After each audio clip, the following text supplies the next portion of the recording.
Scooty को धक्का देला ग्राम्य उन्नयन विभाग गाड़ी दुर्घटन में स्कूटी चालक मृत्यु होती 6 वर्षर छात्री और अन्य जड़े युवक गुरुतर अच्छा घटनास्थल में उत्तेजना देखा मिली। घटनास्थल कनिष्ठ जंत्री और ठिकादार गाड़ी छाड़ी फेरार हो जाती।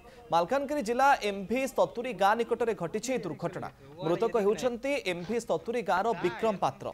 स्कूल छुट्टी होगा पर विक्रम निज झील को स्कूटी रे नहीं घर को फेरुले। ग्राम्य उन्नयन विभाग बोलेरो गाड़ी स्कूटी को धक्का दे एक जमी भितर पशि जाइथिला।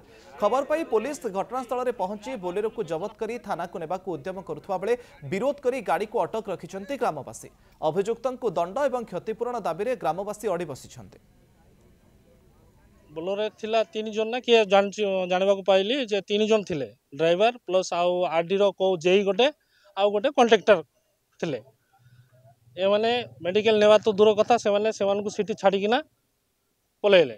आमे आईन पाखरे अनुरोध करछि जे ए मान को सामना को आनी की पूरा आईन तो पूरा कार्य करिकी हमको न्याय देवे केंती सेटा आमे न्यायटा मागुछि। 3 जन 3 जगह पड़छि। झियो गोटे जगह रे ता बापा झियो को धरी आसथिला।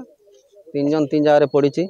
हेले झियो छोट झियो थिला बोली धरिकी ताकू से मौल गछ तले सेठी बसे देछि। वर्तमान तो एबे सुना जना पड़ला जने डेथ हे गला आ जनर 2 जगह रे गोड़ भांगी गला बोली जना पड़ला। गाड़ी वाला छाड़ी सब पळे गला फरार हे गला। के थिला 3-4 जन थिला सब फरार हे। ड्राइवर आ जो थिला आ लास्ट जो थिला इंजीनियर ना कोन सुपरवाइजर जानी से भी फरार हे गला। से बोट काढी के नहीं गला केते होले थिला जानि पाइलो।